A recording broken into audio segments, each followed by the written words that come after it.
Good morning, everyone, and welcome to the 10-Minute Book Talk, where three best-selling authors talk all things bookish with you for 10 short and sweet minutes. I'm Rachel Linden, and I'm joined by my co-hosts, Katherine Reay, wave Katherine, and Marie Bostwick. And today we are delighted to be with the national best-selling author, Kim Fay. She's coming to us from sunny California, and she is going to talk to us about her delightful and charming book, Love and Saffron. And before I ask the question, I have to gush on this book a little bit because you guys know that Marie and I are in a foodie book club, which is 11 ladies who get together, make food, drink wine, and then at the end of making food and drinking wine, we talk about the book. And we chose Love and Saffron, and we thoroughly enjoyed it. And I connected with Kim because I made a vintage Jell-O mold salad, which turned out strangely deliciously. We all were like, why is this so good? And then we kept taking extra servings. And I put it on Instagram and tagged Faye and was like, hey, we did this book club and I made this salad. And she responded. And then we just got into this conversation. Then we took it over to direct messages, and she was absolutely delightful. And I was like, hey, this is all about what we are on the 10-Minute Book Talk, books that make us happy. Kim, you want to come talk to us? And she said, yes. Yeah. So Kim, tell us about your delightful book, Love and Saffron. All right. Thank you so much for having me. I'm going to set it down now. In a nutshell, it's the early 1960s, and we have a young food writer in Los Angeles. She's just starting her career, and she sends a fan letter to an older magazine columnist in the Pacific Northwest. And the two women have never met, but this letter sparks a correspondence that goes back and forth. And as the years pass, the next few years pass, the two women find themselves connecting in unexpected ways and sharing their lives with one another. That sounds lovely. And it is lovely. You know, our book club enjoyed it so much, and there is such a lot of richness.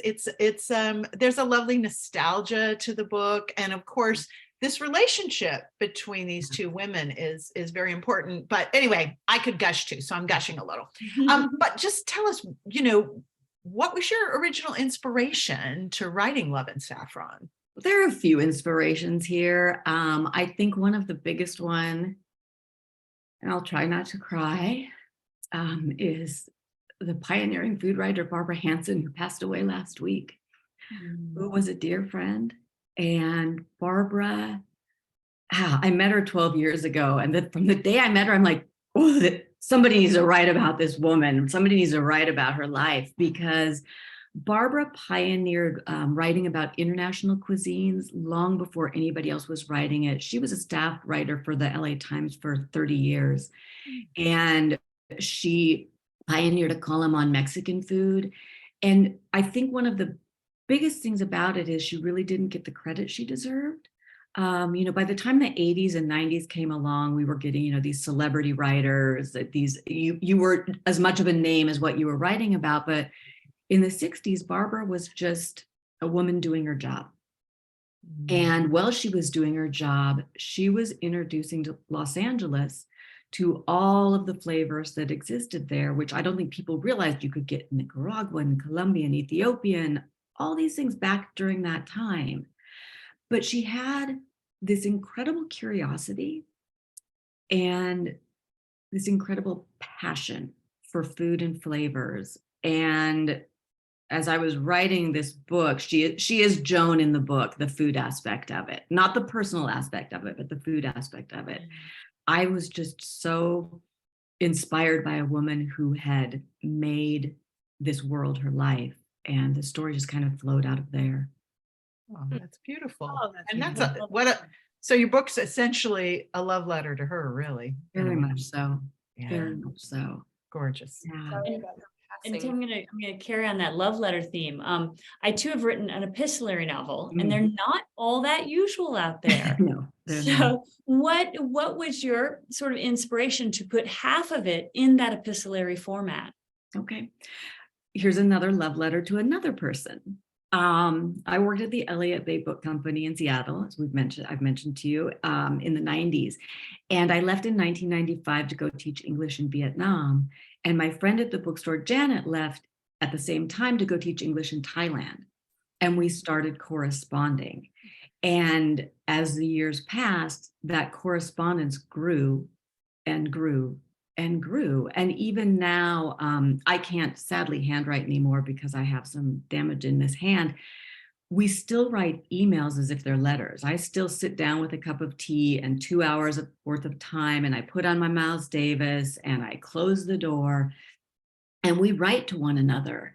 And I'm going to read you a line from Love and Saffron that I love. And it's when the young food writer, she writes this to the older woman. And she says, "The thing is, Joan, when a new experience comes into my life, it doesn't feel real anymore until I've shared it with you."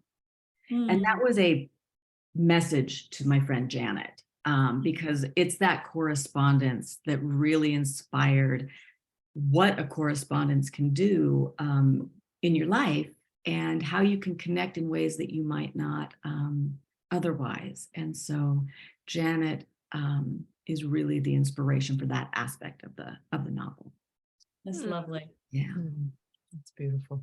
thank you. Oh, I think that's my question now. I got You got swept away. Yeah, we all just needed a moment. So I'm curious. I love asking this question because I love to see authors' hearts.